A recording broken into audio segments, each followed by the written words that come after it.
Magandang gabi po sa ating lahat at ngayon tayo po ay dadako sa ating ika-60th day. Ayan, nakaka 2 months na po tayo na ating pag-sharing ng devotion video and saktong-sakto kakatapos lang ng ating pakikinig ng ating Thursday devotion na kung saan ay praising God in every battle in our life. So marami tayong mga nakuhang mga nag-rema points, and speaking of, tayo ay nakasuot ng ating pang praise and worship na damit na kung saan ay ito ay tambourine na ginagamit ng inyong lingkod bilang pagpupuri sa ating Panginoon at may music dyan, diba? So angkop na angkop ang ating naging topic ngayon sa ating Thursday devotion na kung saan anumang mga hinaharap nating battle is magpuri tayo sa Panginoon dahil ang Diyos ang magtatagumpay at lalaban para sa atin, kagaya sa naging story ng kay Haring Josaphat at sa kanilang hukbo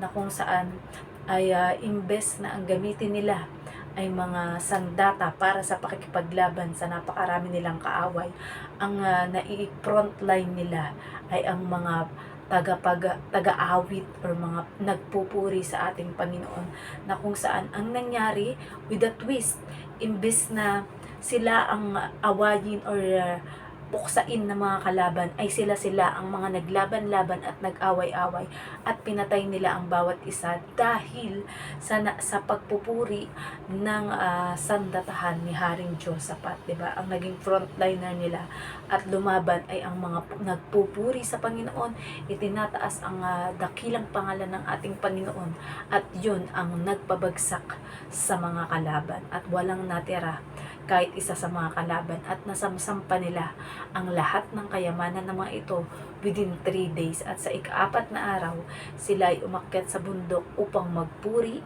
sa katagumpayan ay pinagkaloob ng ating Diyos. So, di ba, sobrang nakaka-touch, and talagang marami tayo na namang additional na natutunan sa ating Thursday devotion na yan. But anyway, tayo po ay dumako sa pananalangin. Ama namin Diyos na makapangyarihan sa lahat, muli salamat po, Panginoon, sa katagumpayan namin, Panginoon, sa buong araw na ito, Panginoon, namin pagtatrabaho, Panginoon, sa lakas, buhay, Panginoon, at mga pagpapala na ipinagkakalob ninyo, Panginoon, at tunay nga anumang mga battle, Panginoon, mga pagsubok, problema o mga iniisip namin, Panginoon, na mga nakakapagpa-stress o nakakapag-depress pa sa amin, Panginoon, ay alam po namin, Panginoon, na napagtagumpayan na namin, Panginoon, bago pa man namin ito idalangin sa inyo, Panginoon, sapagkat nakikita ninyo kung ano ang aming mga iniisip at laman ng aming puso, Panginoon, at kung ano man ang gumugulo sa aming, Panginoon. At sabi nga, the battle belongs to you, Lord God, kaya alam namin ikaw ang lalaban, at makikita na lang namin na victorious na, Panginoon, ang mga pagsubok na ito sa buhay namin, Panginoon, at mapagtatagumpayan namin at victorious kami dahil kayo ang lumaban para sa amin, Panginoon.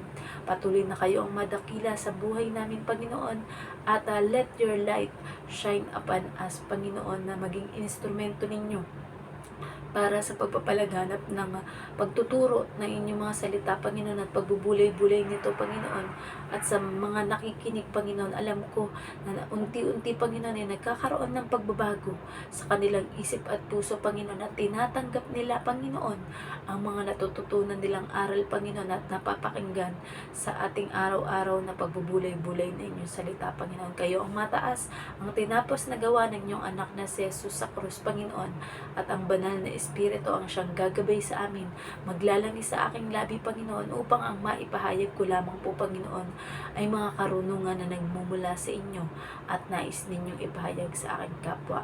Kayo po ang nagpapalakas sa aking, Panginoon, upang makayanan ko at mapagtagumpayan ang lahat ng mga paghahatid ng inyong mga salita. Muli, kayo po ang madakila at ang inyong anak na si Jesus. In Jesus' name we pray. Amen. So, Lucas 18:25. Sabi dito, mas madali pang makaraan sa butas ng karayom ang isang kamelyo kaysa makapasok sa kaharian ng Diyos ang isang mayaman. Message, dito ay sinabi ni Jesus na mas madali pa daw makakaraan sa butas ng karayom ang isang kamelyo. Subalit mahirap para sa isang mayaman na makapasok sa kaharian ng Diyos. Application, maaari nating sabihin na bakit kaya madali para sa kamelyo ang makaraan sa butas ng karayon kaysa sa mayaman sa kaharian ng Diyos. Sa Israel kasi, mayroong daanan na tanging isang tao lamang ang maaaring makapasok sa sobrang kipot. Kaya kung may dala ka na kahit ano ay dapat na iwan mo ito para makapasok ka at walang makaabala sa iyo. Dahil ang mga mayayaman na mas mahal ang kayamanan nila kaysa sa Diyos o sa kapwa nila ay puno ang puso at isip ng pag-aalala o takot. Kaya, paano makakapasok ang Diyos o si Jesus sa Kanya kung walang espasyo na dadaanan? Ginamit lamang ang kamelyo bilang halimbawa dahil nga imposible talaga na magkasya iyon sa butas ng karayon. Kagaya ng imposibleng makapasok at maghari ang Diyos sa buhay, puso at isip ng isang taong nakasarado ang mga yun dahil nga may ibang pinapasok at iniingatan. Kaya, kailangang buksan at palayain ang mga ito para makapasok ang paghahari ng Diyos. So, puri na pagkabasa ng salita ng Diyos. So, yun nga, di ba? Gumamit lang kasi ng paghahalimbawa dito ang ating Panginoong Yesus nung sinabi niya yun. Pero, dun mo nga makikita na, 'di ba? Sa ating puso ay sa ating isip, sa ating puso at sa ating buhay, kapag puno ito ng mga pag-aalala na ano, magkakapera ba ako, yayaman ba ako, magiging matagumpay ba ako, 'di ba? Yung mga puro iniisip mo. And kung ikaw man ay meron na ng mga yun, yun nga pang sanlibutan na kayamanan, 'di ba? Marami kang pera, marami kang pag-aari, marami kang negosyo, 'di ba?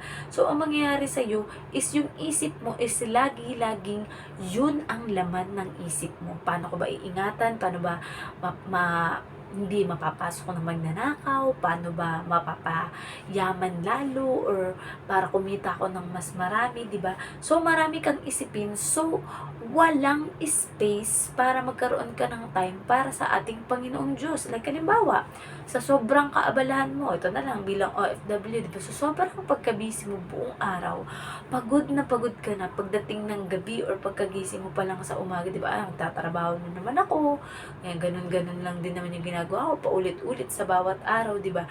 Na kung saan, kapag ang puro nasa utak mo, matapos ko itong trabaho ko to, matapos ko itong gawin ito, ganito, ganyan, ito yung mga sunod-sunod na mga dapat kong gawin, di ba? At sa oras ng pagpapahinga mo, mangyayari na sa, talagang tulog ka na agad, di ba? Kumbaga wala ka ng time para magbulay-bulay ng salita ng Diyos. Pero, yun nga, yung isang sa dapat na ipinagpapasalamat ko sa Diyos at pinupuri natin ng Diyos na meron tayong oras para makapagpahinga ng maaga at minsan man kahit late na tayong makapahinga is talagang naglalaan tayo ng space, oras, at time para sa ating Panginoong Diyos para mapagbulay-bulayan natin ang kanyang salita. Kaya nga kahit isang verse lang sa bawat isang araw, basta ito ay talagang nagrema sa iyong puso at talagang nangusap ang ating Panginoong Diyos na ito yung ipaliwanag mo or sabihin mo sa mga kapwa mo na makikinig sa iyo, 'di ba? At nang upang mas madali silang makarelate or maunawaan nila, 'di ba? So, ganun din 'yun, 'di ba? Parang kagaya na paano makakadaan ng paano papasok sa iyo ang kaharian ng Diyos or ang mga aral ng ating Panginoong Diyos kung ang iyong isip ay fully book. Ayan, marami siyang nakapasok na problema, isipin, pangpadala sa Pilipinas, pambayad sa mga utang, pambayad sa mga bills, may kailangang bilhin, kailangang gawin, 'di ba? Kailangan ipatayo or kung ano pa man na dapat mong gawin yan. So, kailangan i-empty natin ang ating isip or maglaan tayo ng space para sa ating Panginoon. Kaya nga, di ba, importante you take a rest. Ayan. Kaya sa ating pagpapahinga is yung lahat ng mga isipin is nile-let go natin. Hayaan natin na ang Diyos ang makapagbaka or makapagbattle sa anumang mga pagsubok or isipin natin. And papasukin natin siya, hayaan natin siya na maghari sa atin na kung saan, malay mo, mabibigyan ka ng idea, 'di ba? Kung paano mo masusolusyonan yung mga problema mo na yun, 'di ba? Tapos sa yung pagpapahinga na yun, na kung saan ang iisipin mo lang ay ang kabutihan ng Diyos at ang kanyang pagmamahal sa'yo at ang kanyang pagpuprovide, di ba? Sabi nga, kapag ka inalis mo yung lahat ng mga isipin na yun at mga problema sa'yo at nai-input mo or naipasok mo ang ating Panginoong Diyos is yung kahit dumadaan ka sa problema ay okay lang yun. Bukas magkakasolusyon din yan, di ba? Yung lahat ng mga isipin natin sa buhay, ayan na, ayan na, si Lord na ang kasama ko pakikipag-battle dyan, di ba? Na kung saan, iniisip, may iba kasi sa atin, syempre, pag punong-puno ka na ng problema, diba, iniisip mo, ay, natawagan na ako ng mga ng mga naniningil na yung mga dapat kong bayaran, ganyan, diba? So, ang nangyayari sa'yo, natetense ka, nai-stress ka, diba? Kumbaga, talagang hindi mo na alam kung anong gagawin mo. Pero, the moment that you still praise God sa kabila ng mga pinagdadaan mo yan, Lord, sa kabila ng lahat na ito, Panginoon, magpupuri ako, Panginoon, salamat, Panginoon, dahil kahit hindi ko man nakikita pa, Panginoon, ang solusyon sa problemang ito, Panginoon, alam ko, Panginoon, na ikaw ang makikipaglaban para sa akin dito, and magugulat na lang ako, Panginoon, paggising ko kinabukasan, Panginoon, ay meron ng idea, Panginoon, or meron na kayong ibinigay sa akin na solusyon, Panginoon, para sa problema ko, Panginoon, kagaya ng sa naging illustration sa kwento ni Haring Josaphat, Panginoon, na kung saan kahit napakarami ng kalaban nila, Panginoon, napakarami ng pagsubok na mga iniisip namin, Panginoon, pero i-frontliner namin, Panginoon, ang pagpupuri sa inyo, pagtaas na inyong dakilang pangalan, Panginoon, na walang ibang makakagawa o makakatulong sa amin sa anumang mga iniisip o pinoproblema namin, Panginoon, kundi kayo lamang, Panginoon, because you are all-knowing, Panginoon, at kapag nasa iyo ang focus namin, Panginoon, at alam namin, Panginoon, na ibibigay niyo sa amin yung tagumpay sa bawat mga problema namin. Kaya, diba?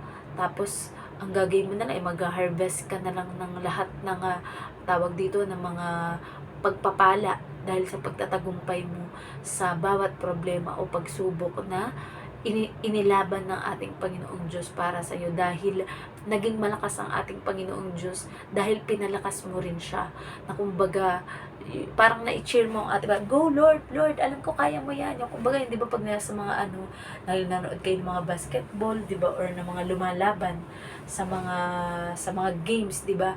Kaya ang ginagawa mo, chini-cheer mo. So sabi, Lord, kaya mo yan, kaya mo yan, Lord, di ba? So si Lord, talagang siya, full power. Sige, kaya ko to.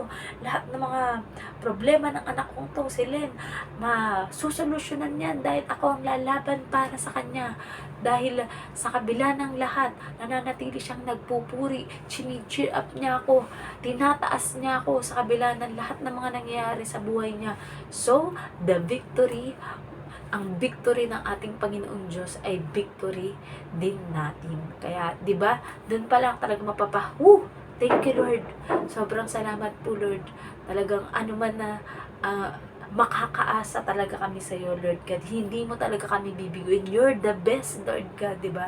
Yun yung masasabi mo talaga sa ating Panginoon, na kung saan, 'di ba? Dahil nga pinapasok mo ang ating Panginoong Diyos at ating Panginoong Yesus sa iyong puso at sa iyong isip. Kumbaga, hindi lang space, kumbaga, lahat ng espasyo sa isip mo at sa puso mo ibinigay mo sa ating Panginoong Diyos. Ay, grabe. So, napakatinding mga blessings at victory ang napagtagumpayan ng ating Panginoong Diyos, 'di ba? So, kaya yun, sabi ko nga is, let's just open our heart and open our mind na papasukin ng ating Panginoong Diyos, at wag mong hayaang ang mga toxic, ang mga basura, ang mga problema na yan ang manaig sa iyo, kundi ang kabutihan, ang pagmamahal, at ang pagtatagumpay ng Diyos sa bawat hamon o laban natin sa buhay. So, sana po ay may natutunan tayo sa ating naging devotion ngayon, and let us all end up into prayer. Ama namin Diyos na makapangyarihan sa lahat, maraming salamat po, Panginoon. We claim the victory, Panginoon, para sa anumang pinagdadaanan ng aking kapwa, Panginoon, na financial, spiritual, emotional, Panginoon, sa pamilya o sa pakikisalamuha, Panginoon, sa bawat kapwa niya, Panginoon. Alam po namin, Panginoon, that we will be and we are victorious, Panginoon, sapagkat kayo ang lumalaban para sa amin, Panginoon. Anumang mga battle ito, mga situation namin, Panginoon, na napaka-imposible, Panginoon, na malusutan. Napaka-imposible, Panginoon, na makaya namin, Panginoon. Pero with you, Lord God, all things are possible, Panginoon, sapagkat kayo ay may mabuting plano sa aming, Panginoon, para sa aming hinaharap, Panginoon. Kaya yun ang magiging focus namin, Panginoon, at lalong higit ifo-focus namin ang aming sarili, Panginoon, at espiritu, Panginoon, sa inyo, Panginoon. Dahil kayo ang lalaban para sa aming, Panginoon, at ang tagumpay ninyo ay tagumpay na rin po namin, Panginoon. Nawa ay pagkalooban niyo pa kami, Panginoon, ng bukas at maraming araw pa ng aming buhay, Panginoon. At maging kaligayahan namin, Panginoon, na itaas at ipakilala kayo sa lahat ng aming mga makikilala at mga kilala na at kapamilya, Panginoon, sapagkat tunay na napakabuti niyo, Panginoon, at kailanman ay hindi niyo kami iniwan ni pinabayaan man, Panginoon. Kaya we declare the victory, Panginoon, sa lahat ng aspeto ng aming buhay, Panginoon. Muli, ibinabalik po namin ang lahat ng papuri at pasasalamat sa tanging pangalan ng bugtong na anak na si Jesus. Amen. Good night po sa ating lahat and God bless. Bye!